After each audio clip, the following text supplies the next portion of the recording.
मित्रांनो नमस्कार. Ask insurance म्हणजे विमा हे आपल्या यूट्यूब चॅनलचं नाव आहे आणि याच्या माध्यमातून आपण वेगवेगळ्या विम्यासंबंधी, इन्शुरन्स संबंधी, म्युच्युअल फंड संबंधी, लाईफ इन्शुरन्स, टर्म इन्शुरन्स संबंधी वेगवेगळी माहिती मराठी भाषेतून, प्रसंगी हिंदी, इंग्रजी भाषेतूनही प्रसिद्ध करत असतो.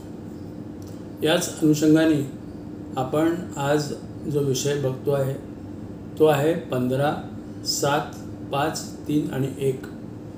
याप्रमाणे जर या तिन्ही, चारही, पाचही गोष्टी जर तुम्ही प्रॉपरली अनुभव केल्या आणि त्यांचं पूर्ण ध्यान ठेवलं तर तुम्ही 100% म्युच्युअल फंडमधील गुंतवणूक जी आहे ती सुरक्षितपणे करून उत्तमरित्या परतावा घेण्याची संधी तुम्हाला मिळू शकते. तेव्हा मित्रांनो, आपण याचा एकदम विस्तृत विचार करूया. आणि हा विस्तृत विचार असा आहे की जर 15, 7, 5, 3 आणि 1 हा फॉर्म्युला वापरून म्युच्युअल फंडामध्ये गुंतवणूक करावी असं नेहमी सांगितलं जातं. जर या पर्यायांचा वापर केला तर जी बाजार जोखीम असते ती बऱ्यापैकी कमी करण्यास मदत होते.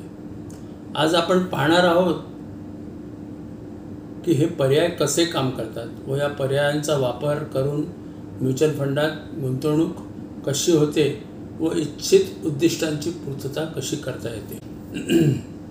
पर्याय क्रमांक 1, 15 म्हणजे आपण जर कुठली एक मोठी रक्कम उभी करायची असेल जिच्या आधारे आपले भविष्यातील आयुष्य सुखमय व आर्थिकदृष्ट्या सुरक्षित करता येते.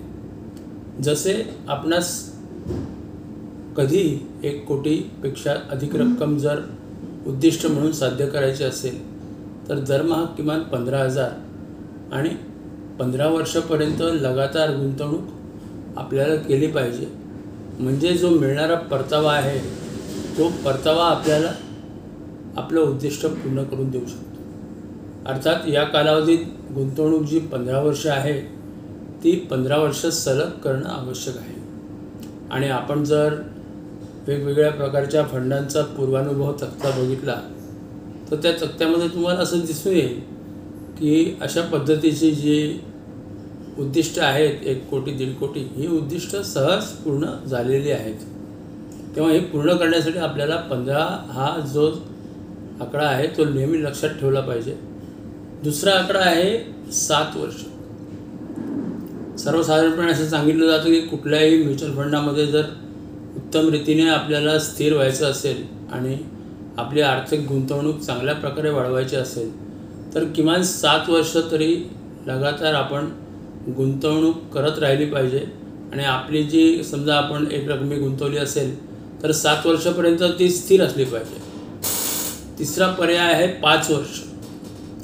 5 वर्ष याचा अर्थ कुठलीही गुंतवणूक म्युच्युअल फंडात 5 फंडामध्ये विभागून केली पाहिजे. मग ते 5 फंड कसे असतील तर 2 स्मॉल कॅप असतील, 1 मिड कॅप असेल, 1 लार्ज कॅप असेल, 1 हायब्रिड असेल, किंवा 3 स्मॉल कॅप असतील, 2 मिड कॅप असतील, किंवा 1 कॉन्ट्रा असेल.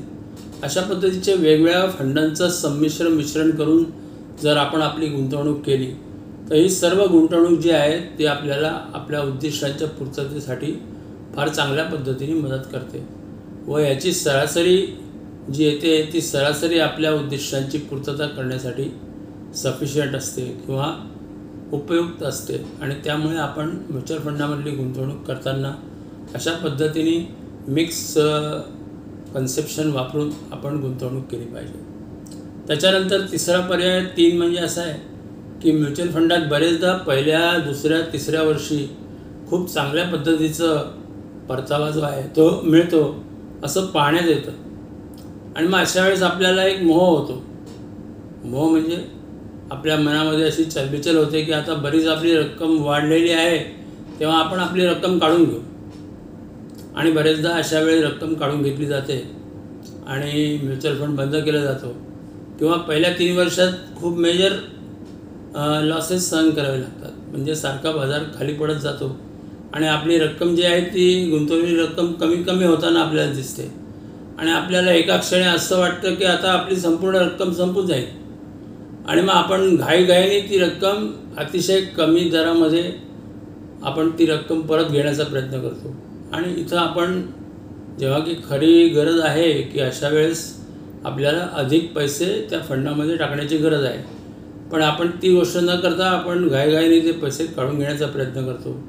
आणि हा जो तिसऱ्या क्रमांकाचा जो मोह आहे तोही आपल्याला टाळला पाहिजे. आणि यावेळेस आपण आपली जी गुंतवणूक आहे ती कशी वाढेल आणि जास्तीत जास्त कशी करता येईल यासाठी प्रयास केला पाहिजे. त्याच्यानंतर एक म्हणजे आपल्याला वार्षिक मासिक अशा पद्धतीने आपण बाजाराच्या तेजीमंदीच्या आधारावरती आपल्या म्युच्युअल फंडातली गुंतवणूक करत असतो. त्यावेळेस आपण नेहमी लक्षात ठेवलं पाहिजे की आपली जी गुंतवणूक आहे ती प्रतिभूती बाजाराच्या तेजीमंदीवर अवलंबून असते. आणि त्यामुळे आपण जे बाजाराचे चढउतार आहेत ते लक्षात घेऊन आपली रक्कम जी आहे ती काढण्याची किंवा घालण्याची जी प्रक्रिया आहे ती चांगल्या पद्धतीने केली पाहिजे. तेव्हा मित्रांनो, अशा काही 15, 7, 5, 3 आणि 1 हा जो फॉर्म्युला आहे, हा फॉर्म्युला जर आपण चांगल्या पद्धतीने वापरला आणि चांगल्या पद्धतीने वापरून जर आपली म्युच्युअल फंडातील गुंतवणूक ठेवली तर जरूर आपल्याला भविष्यामध्ये म्युच्युअल फंड गुंतवणूक उत्तम परतावा देऊ शकेल आणि आपल्या सर्व उद्दिष्टांची आर्थिक पूर्तता करण्यासाठी आपल्याला मदत होऊ शकेल. धन्यवाद.